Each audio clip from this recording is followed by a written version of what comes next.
Hi everyone, welcome to GVK Publications YouTube channel. Current affairs current పాలిటీలో భాగంగా నిన్నటి రోజున కేంద్ర కేబినెట్ అంటే ఫిబ్రవరి 24వ తేదీన ఒక నిర్ణయం తీసుకుంది. కేరళ రాష్ట్రం యొక్క పేరును కేరళంగా మార్చాలని కేబినెట్ నిర్ణయం వెలువడింది. ఈ నేపథ్యంలో సాధారణంగానే పోటీ పరీక్షల్లో ఇలాంటి అంశాలపైన ప్రశ్నలు వస్తాయి. ఎలా వస్తాయి? ఒక రాష్ట్రం యొక్క పేరును మార్చే అధికారం ఎవరికి ఉంది? ఆ ప్రక్రియ ఏంటి? రాజ్యాంగంలో దీని గురించి ఎన్ని ప్రకరణలు ఉన్నాయి? గతంలో మరి ఒరిజినల్గా ఏర్పడిన రాష్ట్రాల యొక్క పేర్లు మార్చడం జరిగిందా? అలా మార్చితే ఎన్ని రాష్ట్రాల యొక్క పేర్లు మార్చారు? ఇలాంటి అంశాలపైన సాధారణంగా మనం ప్రశ్నలు ఎక్స్పెక్ట్ చేయొచ్చు.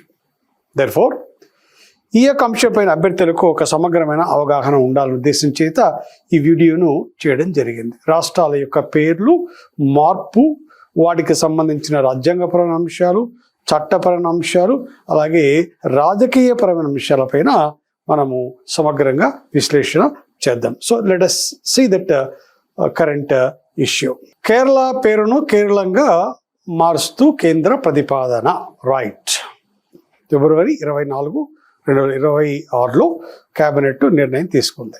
ఎందుకు ఈ నిర్ణయం తీసుకుంది అంటే ఆ కేరళ రాష్ట్ర శాసనసభ 2024లో జూన్ మాసంలో ఒక తీర్మానం చేసి మా రాష్ట్రం యొక్క పేరును కేరళ నుంచి కేరళంగా మార్చమని ఒక తీర్మానం చేసి కేంద్ర ప్రభుత్వానికి ప్రతిపాదన పంపింది. దానిని కేంద్ర ప్రభుత్వం నిన్నటి రోజున ఆమోదించింది. ఇక ప్రక్రియ ప్రారంభం కావాలి. మరి ఎందుకు కేరళ రాష్ట్రం యొక్క పేరును కేరళంగా మార్చడానికి కోరుతున్నారు అనే అంశాన్ని తెలుసుకునే ముందు అసలు కేరళ రాష్ట్రం ఎప్పుడు ఏర్పడింది, దానికి చారిత్రక నేపథ్యం కూడా తెలుసుకోవాలి. 1956లో నవంబర్ 1వ తేదీన మీ అందరికీ తెలుసు రాష్ట్రాల పునర్వ్యవస్థీకరణ జరిగింది ఫజల్ అలీ కమిషన్ నివేదిక మేరకు. అందులో భాగంగా 1956 నవంబర్ 1వ తేదీన ఆంధ్రప్రదేశ్ ఏర్పడింది, కర్ణాటక ఏర్పడింది. అందులో భాగంగా కేరళ రాష్ట్రం కూడా భాషా ప్రాతిపదిక పైన, అంటే ఏ భాష? మలయాళం భాష ఆధారంగా కేరళ రాష్ట్రం ఏర్పడింది. అప్పుడు 1వ షెడ్యూల్ దేని గురించి చెప్తుంది?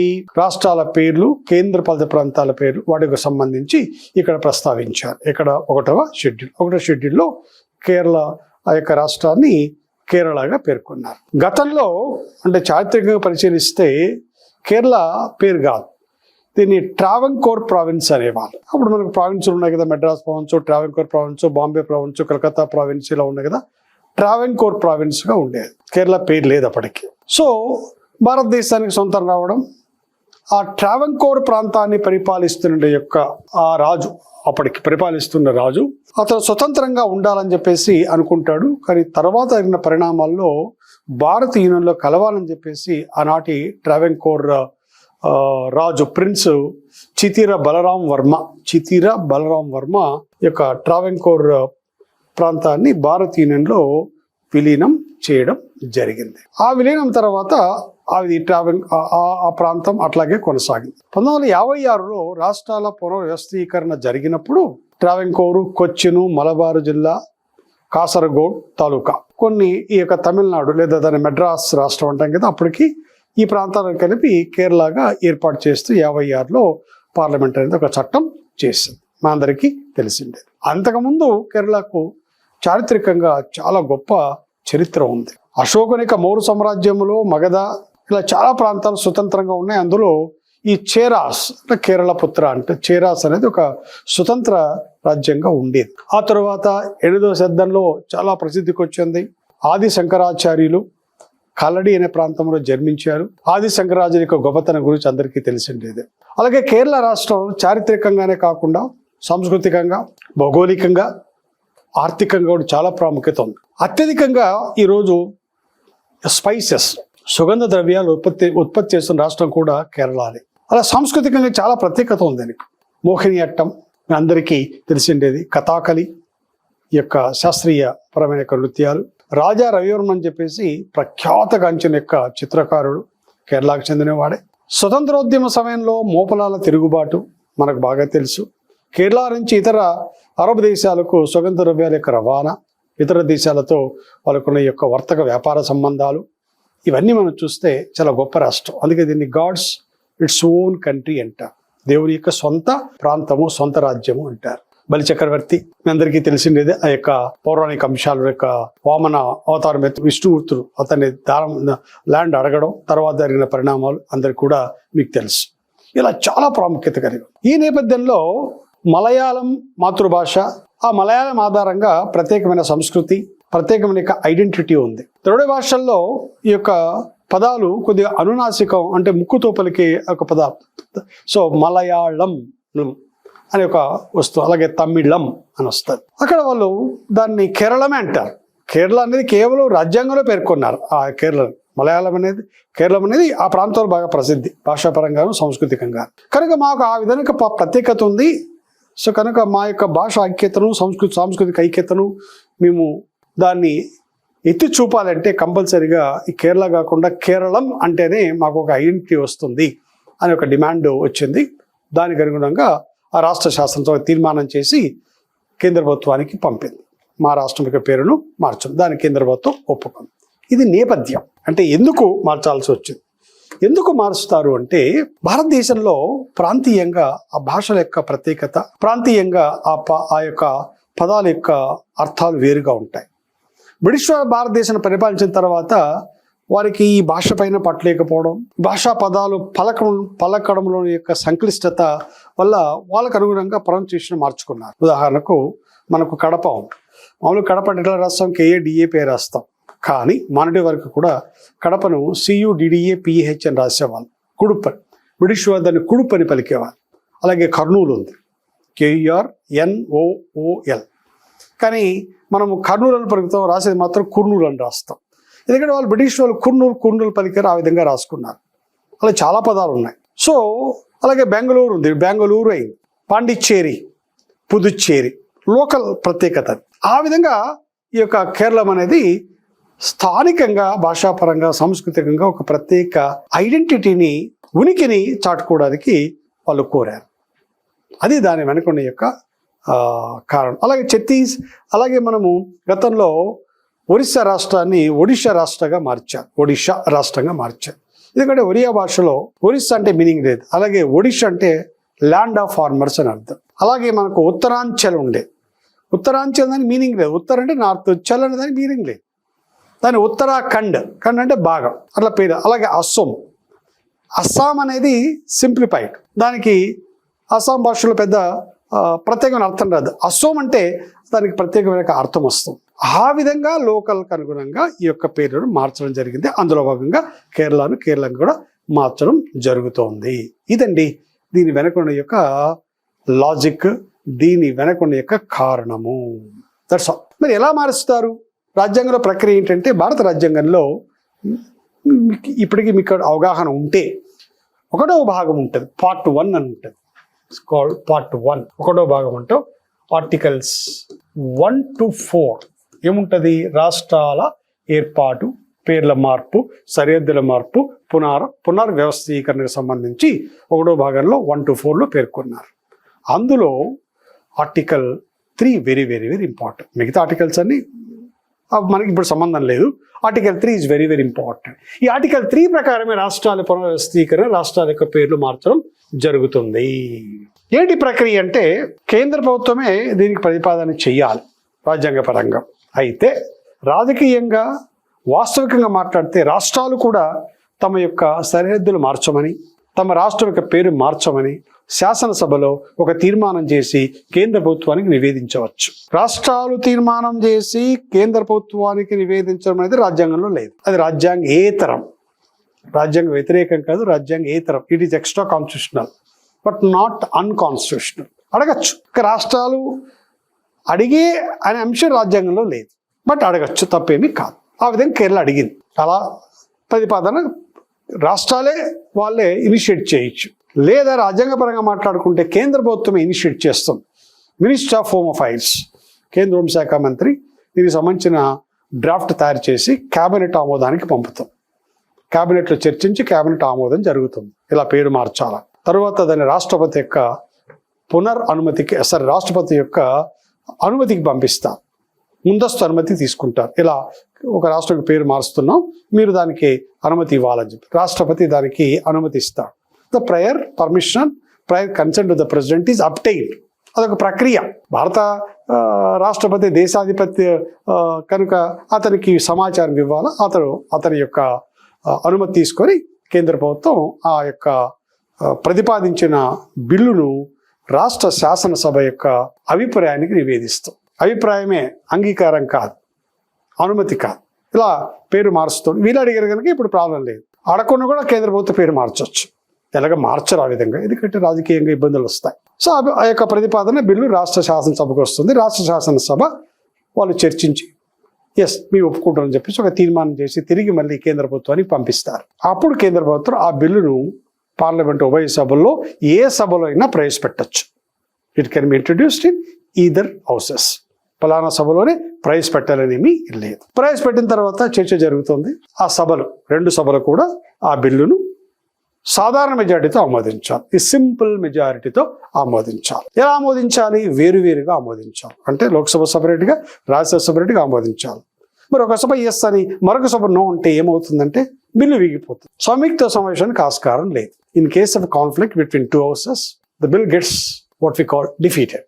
ఎందుకు జాయింట్ సెషన్ లేదు అంటే ఇది రాజ్యాంగ సవరణకు సంబంధించిన అంశం కనుక రాజ్యాంగ సవరణ విషయంలో ఉభయ సభల మధ్య ప్రతిష్టంభన ఏర్పడితే in case of deadlock bill gets defeated. There is no joint sitting. ఆ రాజ్యాంగం ఏర్పాటు లేదు కానీ ఉభయ సభలు వేరువేరుగా ఆమోదించాలి. ఏ మెజారిటీతో? సాధారణ మెజారిటీ. ఆ తర్వాత ఉభయ సభలు ఆమోదించిన తర్వాత ప్రక్రియ బిల్లును రాష్ట్రపతి యొక్క అసెంట్కి, ఆమోదానికి పంపిస్తారు. రాష్ట్రపతి ఆమోదం ఇస్తే ఆ బిల్లు చట్టంగా మారుతుంది. తర్వాత కేంద్ర ప్రభుత్వం ఒక గజెట్ నోటిఫికేషన్ ఇస్తాం. ఈ విధంగా కేరళ రాష్ట్రాన్ని కేరళంగా మారుస్తూ ఆ గజెట్ నోటిఫికేషన్ ఇస్తే ఆ రోజు నుంచి ఆ రాష్ట్రం యొక్క పేరు మార్చినట్లుగా అది రికార్డులోకి ఎక్కుతుంది. ఆ విషయాన్ని షెడ్యూల్ 1లోకి మారుస్తారు. ఆల్రెడీ షెడ్యూల్ 1లో ఏముంది? రాష్ట్రాల పేరు ఉన్నాయని కదా. ఆల్రెడీ షెడ్యూల్ 1లో కేరళ అని ఉంది.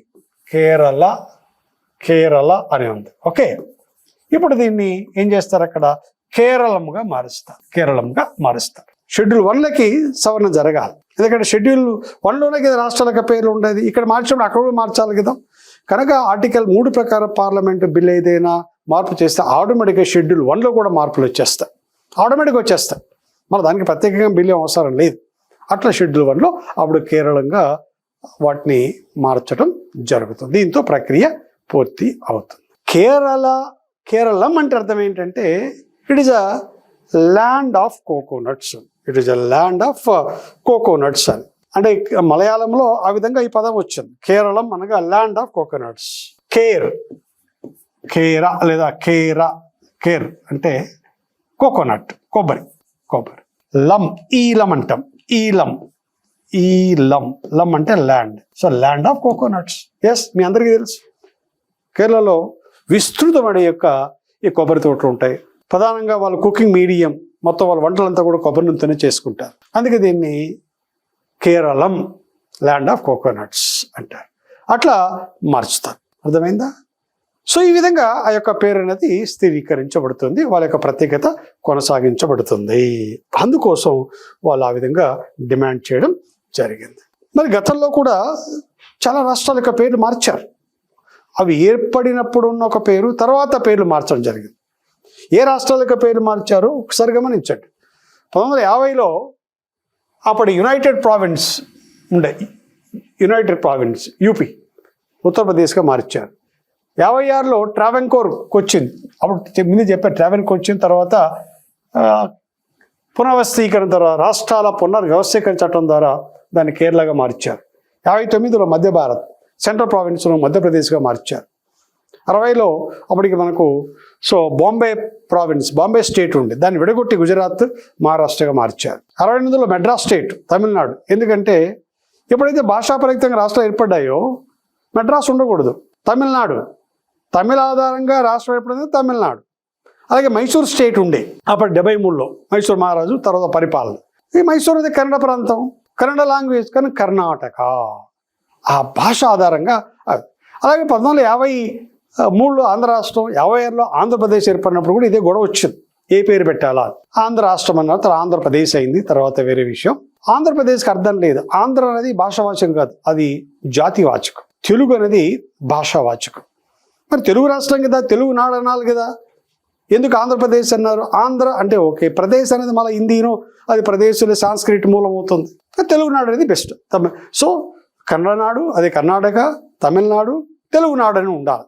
రామారావు గారు ముఖ్యమంత్రి అయిన తర్వాత ఈ ఆంధ్రప్రదేశ్ రాష్ట్రాన్ని తెలుగు నాడుగా మార్చారు ఒక ప్రతిపాదన కూడా వచ్చింది. అయితే కొన్ని రాజకీయ కారణాల వల్ల అవి అమల్లోకి రాలేదు. అట్లా కేరళంగా మారుతుంది. ఇందులో ఏమీ పెద్దగా అంత వివాదాస్పద అంశాలు ఏమీ లేవు. అలాగే ఉత్తరాంచల్ ఉండే, దానికి అర్థం లేదు, ఉత్తరాఖండ్గా మార్చారు.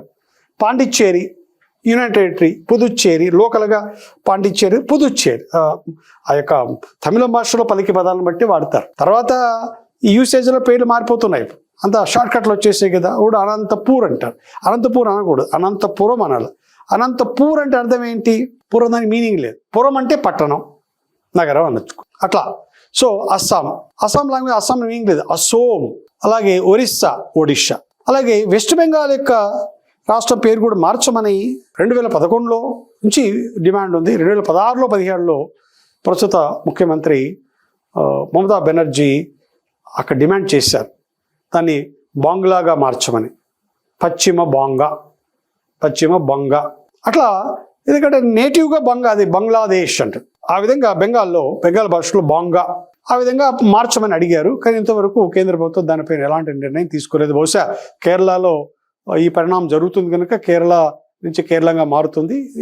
ఎన్నికలు వస్తున్నాయి కదా, బహుశా కేంద్ర ప్రభుత్వం కేరళ ప్రజల యొక్క మద్దతు పొందాలనుకుంటుందేమో తెలియదు. కానీ బట్ ఒక రాజకీయ అంశం అయితే ఇందులో ఉన్నట్లుగా మనం భావించవచ్చు. సరే, మనకు అనవసరం. పోటీ పరీక్షలకు మనకు మార్క్ స్కోరింగ్ ఇంపార్టెంట్. అలాగే వెస్ట్ బెంగాల్ పేరు కూడా మార్చవచ్చు. అంతేనండి. ఈ విధంగా రాష్ట్రాల యొక్క పేర్లు మార్చబడతాయి. కానీ అభ్యర్థులు 4 అంశాలు గుర్తుపెట్టుకోవాలి. పేరు మార్చడం వెనుక ఉన్న కారణం ఏంటి, రెండవది రాజ్యాంగ ప్రక్రియ ఏంటి, ఇందులో రాష్ట్రాల పాత్ర ఏంటి, ఇది రాజ్యాంగ సవరణ కాదు. ఆర్టికల్ 3 ప్రకారం ఏ మార్పులు చేసినా కూడా రాజ్యాంగ సవరణ కిందికి రాదు. ఇది మామూలు పార్లమెంటు రాజ్యాంగంలో ఆర్టికల్ 3 ప్రకారం చేస్తారు, కానీ రాజ్యాంగ సవరణగా సాంకేతికంగా రాజ్యాంగ సవరణ కాదు. Not technically constitutional amendment. ఎందుకు కాదు అంటే ప్రకరణం 368లో రాజ్యాంగ సవరణ ప్రక్రియ ఉంది. 2 పద్ధతులు ఉన్నాయి. రాజ్యాంగ ఆర్టికల్స్ను 2 రకాలుగా సవరిస్తారు. ప్రత్యేక మెజారిటీతో కొన్ని ఆర్టికల్స్ను, దాన్ని స్పెషల్ మెజారిటీ అంటాం. తర్వాత ప్రత్యేక మెజారిటీ ప్లస్ 50% కంటే ఎక్కువ రాష్ట్రాల యొక్క ఆమోదంతో మరికొన్ని ప్రకరణలు సవరిస్తారు. ఈ 2 పద్ధతులు ఉన్నాయి. ఇక సాధారణ మెజారిటీ ద్వారా చేసే సవరణ ఉన్నాయి కదా, వాటిని రాజ్యాంగ సవరణలుగా పరిగణించారు. ఎందుకు పరిగణించారు? ఈ సాధారణ మెజారిటీ అనేది ఆర్టికల్ 368లో ఒరిజినల్గా రాజ్యాంగ సవరణ గురించి చెప్తుందే, అక్కడ లేదు కనుక సాంకేతికంగా అది రాజ్యాంగ సవరణ కిందికి రాదు. So any amendment made under article 3 is not deemed to be constitutional amendment because the procedure is simple. The majority is simple majority. That is not figured in Article 368. అంతే. కనుక రాష్ట్రాల ఏర్పాటు, వాటి యొక్క పేర్లు మార్పు, సరిహద్దుల మార్పు, అన్ని అంశాలు కూడా పార్లమెంటు సాధారణ మెజార్టీతో చేస్తుంది, రాజ్యాంగ ప్రకారమే చేస్తుంది. కానీ రాజ్యాంగ సవరణగా సాంకేతికంగా పరిగణించబడదు. Very simple. కనుక మరి ప్రశ్న ఎలా వస్తాయి? రాష్ట్రాల యొక్క పేరు మార్పులో అంతిమ అధికారం ఎవరిది అంటే పార్లమెంటుది. రాష్ట్రాల పేర్ల విషయంలో రాష్ట్రాల పాత్ర ఉందా? ఉంది. కేవలం ప్రొసీజరల్, నామమాత్రం అభిప్రాయాన్ని కోరుతారు. కేంద్ర ప్రభుత్వ అభిప్రాయ పరిధిలోకి తీసుకోవచ్చు, తీసుకోకపోవచ్చు. సో రాష్ట్రాల యొక్క పాత్ర పరిమితమే. అట్లా క్వశ్చన్స్ వచ్చే అవకాశం ఉంటుంది. అలాగే ఏ రాష్ట్రాలకు పేరు మార్చారు కూడా అడిగే అవకాశం కూడా ఉంటుంది. ఈ మధ్యనే ఏ రాష్ట్రానికి పేరు మార్చాలని అడగచ్చు. ఆ విధంగా ఒక 4-5 ప్రశ్నలు ఈ కరెంట్ పాలిటీ పరంగా ఈ నిన్న జరిగిన పరిణామాల్లో మనం ఎక్స్పెక్ట్ చేయొచ్చు. ఈ విధంగా అభ్యర్థులు కరెంట్ పాలిటీ పైన కోర్ అంశాలకు జోడించుకొని మీరు సమగ్రంగా చదివితే డెఫినెట్గా ఏ ప్రశ్న అయినా కూడా ఆన్సర్ చేసే స్థితిలో ఉంటారు. కేవలం ఫ్యాక్చువల్ ఇన్ఫర్మేషన్ వల్ల పెద్ద ప్రయోజనం ఉండదు. ఆ విశ్లేషణ కూడా అవసరం, ఆ యొక్క అనువర్తన కూడా అవసరం. అది చాలా చాలా ఇంపార్టెంట్. మీకు ఆర్టిఫిషియల్ ఇంటెలిజెన్స్ ద్వారాను ఇతరత్ర సోషల్ మీడియా ద్వారా సమాచారం రావచ్చు, కానీ దాన్ని మనము అప్లికేషన్ చేసుకోవాలి, అనువర్తన చేసుకోవాలి, క్రిటికల్గా థింక్ చేయాలి. అప్పుడే మీకు అత్యధిక మార్కులు వస్తాయి. అట్లా అభ్యర్థులకు సమగ్రమైన అవగాహన కలిగించడానికి ఈ యొక్క వీడియో చేయడం జరిగింది. ఐ థింక్ మీ అందరికీ కూడా ఈ యొక్క వీడియో బాగా ఉపయోగపడుతుందని చెప్పేసి నేను భావిస్తున్నాను. సో జీబీకే పబ్లికేషన్స్ యొక్క యూట్యూబ్ ఛానల్ అందరూ సబ్స్క్రైబ్ చేయండి, లైక్ చేయండి, మిత్రులకు షేర్ చేయండి. ఇలాంటి వీడియోలు కంటిన్యూస్గా వస్తుంటాయి, కోర్సులో కూడా అప్డేట్ అవుతాయి.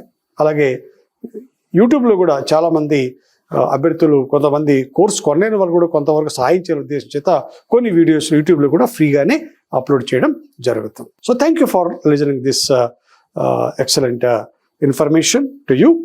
అండ్ మళ్ళీ మరొక వీడియోతో మీ ముందుకు వస్తారు. Wish you all the best. Thank you.